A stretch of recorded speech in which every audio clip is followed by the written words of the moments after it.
কম খরচে দোকানের মতন চিলি চিকেন। সো হ্যালো বন্ধুরা, আজকে আমি শেয়ার করব আপনাদের সাথে কম খরচে কিভাবে বাড়িতে চিলি চিকেন তৈরি করে নেবেন। তো ফার্স্টে চিলি চিকেন করার জন্য, চিলি চিকেন করতে যেহেতু পকোড়া লাগে, তাই চিলি চিকেন করার জন্য ফার্স্টে পকোড়াগুলো ভেজে নেবেন। তারপরে রসুন কুচি, পেঁয়াজ কুচি এসব দিয়ে একটু লাল লাল করে ভেজে নেবেন।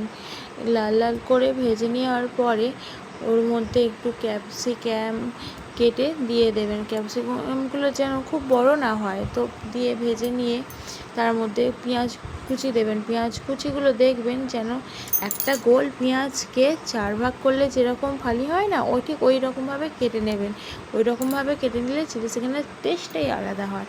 তো তারপরে লঙ্কা কুচি, সস আর যাবতীয় যা মশলা লাগে তো আপনারা দেখতেই পাচ্ছেন, সব কিছু দিয়ে কিছুক্ষণ নাড়তে থাকবেন।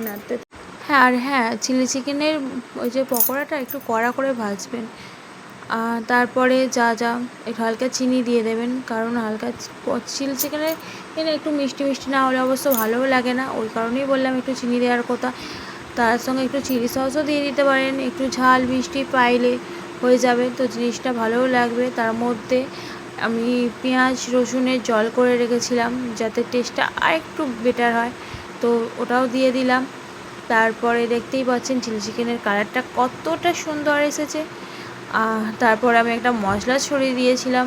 তো মশলাটা করতে উপকরণ লেগেছিলো জিরে, গোলমরিচ, দারচিনি, এলাচ, লবঙ্গ। আমি সব কিছু নিয়ে হালকা করে কড়াতে গরম করে মিক্সিতে গুঁড়ো করে নিয়েছিলাম। তো লাস্টে আমি ওই মশলাটা দিয়েই নামালাম। তো দেখতেই পাচ্ছেন আমি জিনিসটা নামিয়ে নিচ্ছি। তো আপনাদের সাথে শেয়ার করা হলো না আমি পকোড়াটা কীভাবে ভাজলাম। তো পকোড়াটা কিছু উপকরণ দিয়েছিলাম, কর্নফ্লাওয়ার, পেঁয়াজ রসুন বাটা, আদা বাটা, এসব উপকরণগুলো দিয়ে আমি ম্যারিনেটটা করে রেখেছিলাম, তারপর ভেজে নিয়েছিলাম। আমি জানি ওইগুলো আপনাদের সাথে শেয়ার করা হলো না, একটু প্রবলেম ছিল, তার কারণে শেয়ার করা হলো না। তাই কি আর করা যাবে। তো দেখতেই পাচ্ছেন চিলি চিকেন আমাদের পুরোপুরি রেডি। তো আর কি বলবো, বাস এইটুকুই।